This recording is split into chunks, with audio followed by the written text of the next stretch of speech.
personal care contracts. As we saw in approach last week, most Republicans, I think all Republicans, did not support that contract. I think the main concern is the impact that TCA agreement would have on our home healthcare industry. And so we need to look at this all holistically. If we're going to do an increase for them, we have to look at an increase for nonprofits. And this contract is going to, in isolation, already push us over the spending cap. Can you talk about paid sick leave? It looks like it's going to make it through.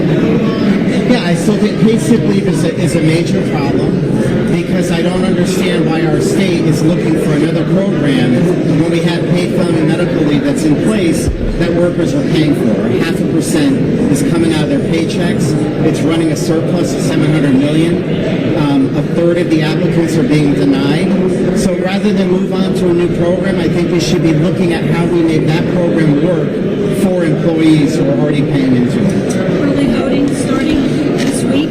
Yeah, I'm going to... The Secretary of the State wanted 3.5 million cities and towns are rolling it out, but with no extra funds. Yeah, they need a lot more money to do this program. I'm going to be visiting the town halls that I represent to see how they are able to implement just the primary early voting in those town halls. But I'm very concerned there's not enough funding to implement it in a presidential year. Given the interest in this primary, is it any measure on what we can expect, or is it just kind of a throwaway because it's a non-competitive primary? Yeah, I think it's not really competitive, but it certainly will be a dry run for communities to be able to figure out how these systems are going to work. And so I think it's good. All legislators should probably go out and visit their towns to see how it's run.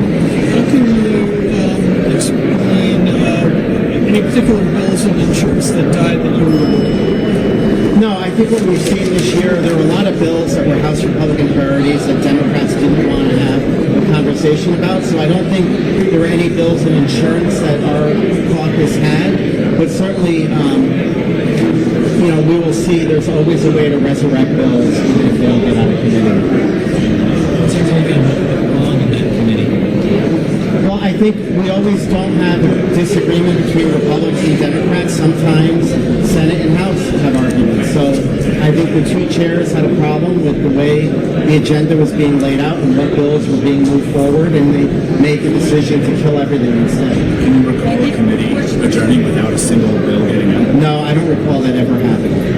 Do you think more should have been done for Bridgeport or to address the problems in Bridgeport? Yeah, I think that the Democrats don't want to address the issues that is causing voter fraud and ballot harvesting. We need to take a look at lock boxes, and we need to take a look at penalties. People are not being arrested, they're not doing any jail time, and the impacts of when someone commits voter fraud that it has on our whole election system, the ripple effect it has is very detrimental. And so these people should be seeing jail time. And how do you feel about the proposals that have been supported by the Secretary of State in regard to election security? Yeah, we submitted testimony. We support some of them. We think it doesn't go far enough. We think it's weak. I think we really have to have this conversation of why do we still have drop boxes? We don't need them. Do you expect then for the Republicans to support more funding for the SEEC? Mr. Brandy, who runs the SEEC, said they only have 5 investigators, 4 of which are dedicated right now to simply Bridgeport. Yeah, I think there are 2 things we have to do. It's number 1, I think we have to change our laws like getting rid of drop boxes. When it comes to the SEC, we should look at how to reprioritize what they're doing. They spend a lot of time on audits after elections. Maybe we should be putting those resources toward the front end of elections rather than the back end. But do you guys expect to put forward a proposal to change the budget to give them more money? We haven't put forth that proposal. We put forth changing criminal penalties and getting rid of the drop boxes, but we have not talked about funding yet. I'm sure that'll be a conversation in the budget. Any GOP priorities that have gotten out of committee that you're looking forward to start getting pushed forward? Some of those are still ongoing. So we have bills in judiciary, we have bills in approach, and in finance. So off the top of my head, there aren't any yet, but those bills are still in committee. What do you expect to be the biggest fights on the floor? Well, I think it's looking like the budget. You know, we're seeing revenues erode. We're down to only $100 million surplus for this year. The spending cap is going to be more than exhausted today with this vote. So I think we're going to have a real hard time putting this budget together. There are too many pressures that are being put, and Democrats are not helping themselves by putting forth all of these wage increases without first doing a budget. How much money is this we're talking here? Over the whole contract is $43 million. It's like $26 million annualized, I think, going forward. Okay, so 26 annualized, and we're what? We're 1 million below the spending cap. Is that what we're Under saying? the governor's budget, Yeah, under the governor's budget. What am I saying? Priorities, personal care, Individuals who are in need of the services. in your home, Yes.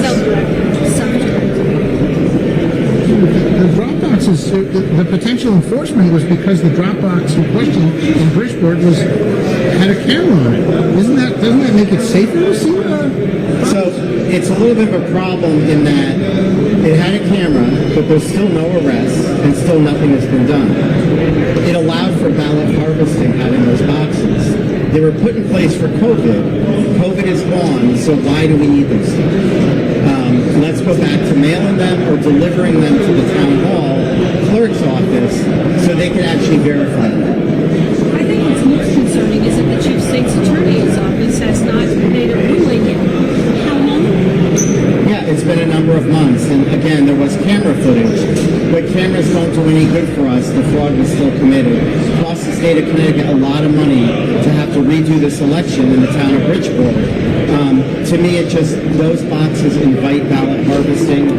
I need to be convinced why we need them still, and no one has convinced me that they need to be there. The Secretary of State had a proposal, I think, last week for video recording of all the ballot boxes by the year 2025, and you're saying it doesn't work? No, so you're recording the crime, but if there's no arrest and no one does jail time, what are we doing?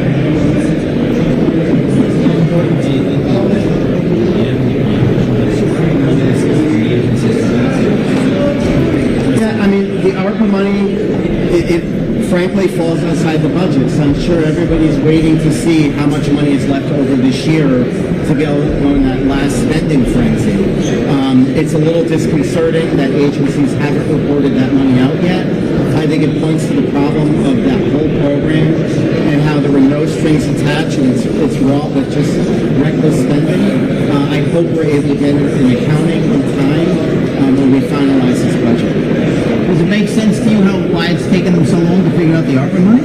Well, I think everyone wants to hold on to the money and spend it the way they want to spend it. So it makes sense that agencies don't want to report out because, you know, they probably don't want that money going toward higher ed or early childhood or some other cause. They want to keep it within their agencies.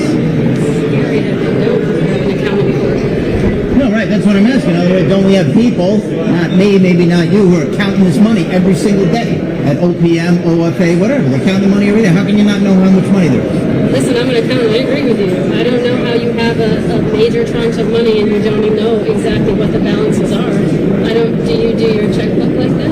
Like, you know, I don't understand how you don't have a up-to-date moment. Like, every month you should have a closing number. So it's a little concerning that the state of Connecticut is not willing to report on hundreds of millions of dollars that are out there that nobody knows where it is. I think that's the their job to count that's the bigger headline to me is where does the money?